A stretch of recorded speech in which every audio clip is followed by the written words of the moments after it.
Salut et bienvenue dans ce nouveau cours où on va essayer de voir ensemble la définition du concept UML. Alors, pour faire directement un petit point, pour ce qui est de l'historique de l'UML, euh, dans les années 1980, l'industrie du logiciel connaît une croissance exceptionnelle et des systèmes logiciels devenaient de plus en plus complexes. En fait, d'où la naissance des problèmes tels que le manque de la standardisation dans la modélisation des systèmes logiciels, la difficulté de communication entre les membres de l'équipe, le besoin d'une méthode de modélisation plus efficace et plus flexible. En fait, pour essayer un peu euh, de mieux expliquer ce dont il s'agit, en fait, on se rendait compte dans les années 80. En fait, c'est pendant cette période qu'il y avait un boom, en fait, un boom en termes de demande de logiciels. Et les logiciels devenaient de plus en plus complexes pour des tâches plus ou moins spécifiques. Donc, en fonction de la diversité de la demande, les logiciels devenaient de plus en plus volumineux et les équipes en eux-mêmes rencontraient souvent des problèmes de planification, euh, les problèmes de reproduction vraiment intégrale de la logique métier demandée par le client, les problèmes de budget et plein d'autres problèmes. Donc, d'où il fallait maintenant, et même des problèmes de communication même, voilà, dans le sens où en fait les équipes n'arrivaient pas vraiment à s'entendre et c'était problématique. Et même encore, s'il fallait même encore, par exemple, revenir sur le logiciel après, c'était compliqué parce que les équipes en fait n'avaient pas une méthode standard pour pouvoir concevoir le logiciel qui permettrait qu'à d'autres personnes de venir se référer à la même méthode pour pouvoir prendre la main par la suite et faire des corrections si jamais c'est nécessaire. Donc, c'est pendant ce moment en fait que vient le besoin de créer en fait l'UML pour pouvoir pallier à ces différents problèmes. Dans la première section, la définition de base qu'on donne à UML, qui est l'acronyme de Unified Modeling Language, j'espère que j'ai bien prononcé en anglais, je ne suis pas vraiment au top. Donc, si on traduit en français, c'est le langage de modélisation unifié. Voilà, donc ça répond vraiment à les problématiques dont on a eu à énumérer un peu plus devant, du fait que en fait on avait besoin d'une façon une façon standard de pouvoir transmettre des connaissances ou des instructions, si on peut dire comme ça, à toute une équipe qui travaille sur un même projet, de pouvoir vraiment faire une bonne cohésion en fait en termes de travail en équipe. Dans ceci, dans le but de satisfaire les délais, la qualité et également le coût. Dans la définition alors qu'on apporte à l'UML, c'est un langage de modélisation visuelle utilisé pour concevoir, spécifier et documenter les systèmes logiciels. Donc, c'est très simple. Donc, premièrement, c'est un langage de modélisation. Quand on parle de langage, c'est une façon de communiquer, voilà, de modélisation visuelle qui est basée en fait sur des graphiques, sur des designs, voilà, pour concevoir dans la création, pour spécifier et documenter des systèmes, donc apporter des points assez précis et laisser des traces donc pour la documentation, comme on a dit. Il fournit un ensemble de notions et de symboles pour représenter les éléments clés d'un système, tels que les classes, les objets, les relations, les interactions et les comportements. Donc, en fait, ici, euh, c'est un langage, vraiment un langage visuel qui se base beaucoup plus sur des notions et des symboles. On verra par la suite ce qu'on entend par symbole, voilà, et par notion. Donc, en résumé, c'est un outil pour la réalisation des plans logiciels. Donc, c'est l'équivalent un peu, si on peut regarder dans certains domaines tels que l'architecture, avoir des plans pour un bâtiment, ainsi de suite. Et pour d'autres domaines, je ne sais pas trop s'il y a d'autres domaines aussi qui nécessitent des plans. Mais pour ce qui est aussi du génie logiciel, ou alors pour la création des logiciels, l'UML est un peu comme ce moyen-là qui permet d'avoir des plans pour un logiciel, pour dire, du genre, une fois fait, on peut donner ça à n'importe qui et la personne peut prendre la main pour pouvoir réaliser un logiciel. En deux, on verra quelques cas d'utilité en fait de l'UML. L'UML est utilisé ici pour concevoir les logiciels, comme on a dit préalablement, euh, communiquer les idées et les concepts, c'est-à-dire vraiment c'est la façon de penser lorsque on se dit vouloir créer euh, un logiciel. Donc, si par exemple l'ingénieur qui est en charge de concevoir les plans UML, il peut mieux traduire ses idées, il peut mieux traduire les concepts, il peut mieux traduire sa pensée et tous les membres de l'équipe pourront l'interpréter parce qu'il y a déjà une façon assez standardisée de pouvoir représenter quelque chose. Voilà. L'UML est également utilisé pour documenter les systèmes existants. Voilà.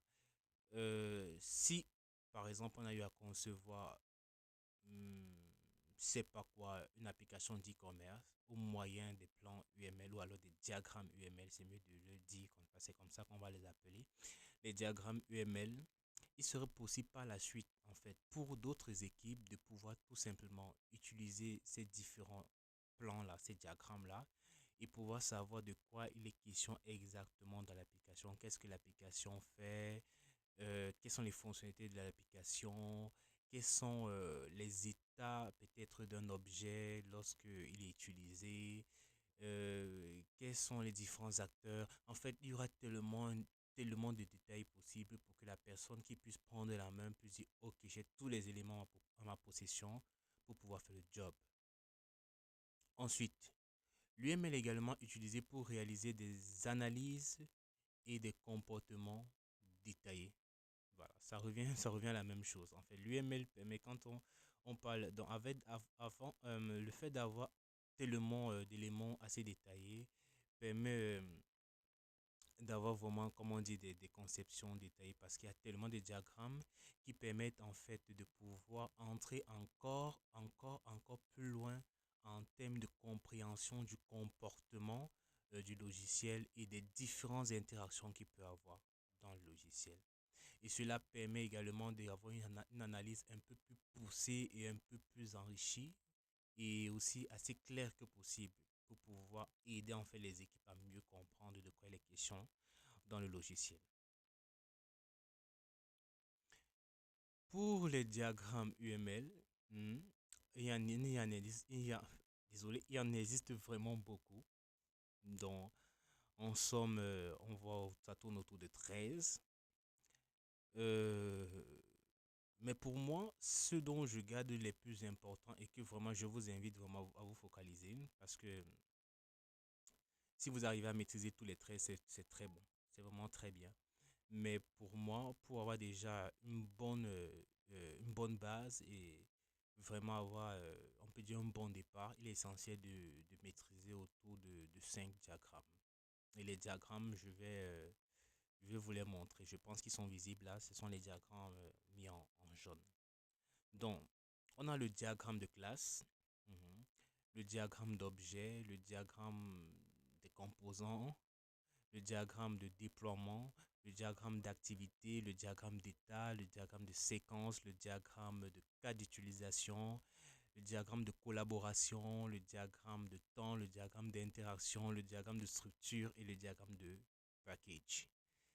Donc, comme je disais, pour un bon début, il est nécessaire de connaître au moins les 5 diagrammes dont je viens de mettre en jaune, en fait que j'ai mis en jaune, qui sont à savoir le diagramme de classe, le diagramme d'activité, le diagramme d'état, le diagramme de cas d'utilisation et le diagramme de séquence. Et dans le prochain cours, ça sera l'objet de notre argumentaire, où je vais essayer de vous parler un peu de quoi il s'agit en fait, qu'est-ce que c'est qu'un diagramme de classe, qu'est-ce que c'est qu'un diagramme d'activité, ainsi de suite, à quoi ils viennent répondre, quels sont quels sont ou est leur objectif, ainsi de suite. Donc, ça sera exactement de ça dont on va parler. Maintenant, ici en 3 on va essayer... Ah, ça c'est une petite erreur, désolé. On devrait plutôt être en 4. Donc, ici en 4, voilà, c'est mieux de rectifier une fois. Hop, voilà, merci. Donc, ici en 4 on verra les avantages de l'utilisation de l'UML. Voilà. Pourquoi on doit utiliser l'UML, en quoi vraiment l'UML nous est vraiment utile. Voilà. Donc ici, comme premier point, comme premier avantage, c'est que l'UML améliore la communication entre les membres de l'équipe.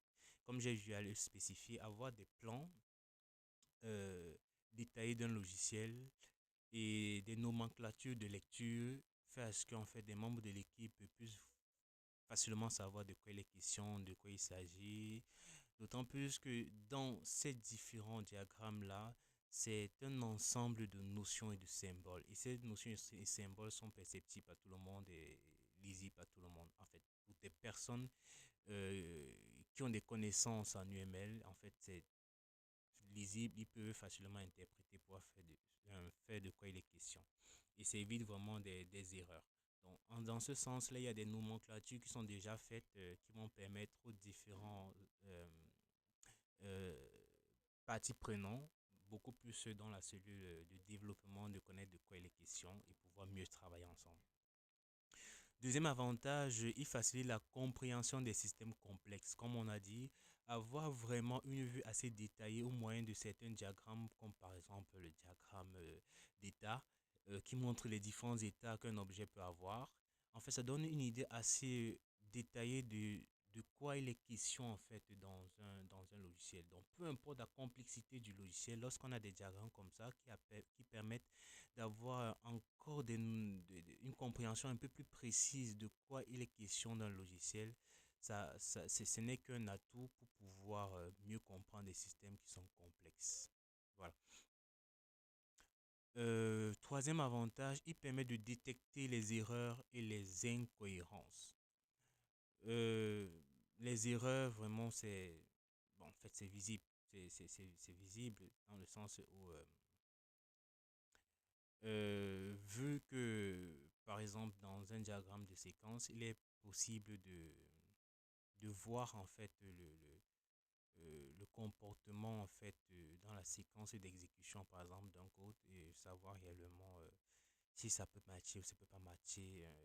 Est-ce que, par exemple, je vais dire comment l'ordre d'exécution, alors l'ordre de priorité, ou alors l'ensemble comment euh, je dis comment, par exemple, si on est dans un cas où, par exemple, quelqu'un doit se connecter, quelles sont les différentes étapes qui doivent être remplies, si oui, est-ce qu'elles ont été bien remplies, et ça peut être perceptible dans certains diagrammes, comme par exemple le diagramme de séquence, qui permet vraiment de retracer ce séquençage d'exécution-là, donc ressortir les incohérences. Donc, c'est possible. Donc, pour une équipe, par exemple, d'ingénieurs qui travaillent sur les plans, il est possible, en fait, de pouvoir dans cette collaboration-là, on voit que, et bon, dans cette séquence d'exécution, il y a quelque chose qui ne matche pas.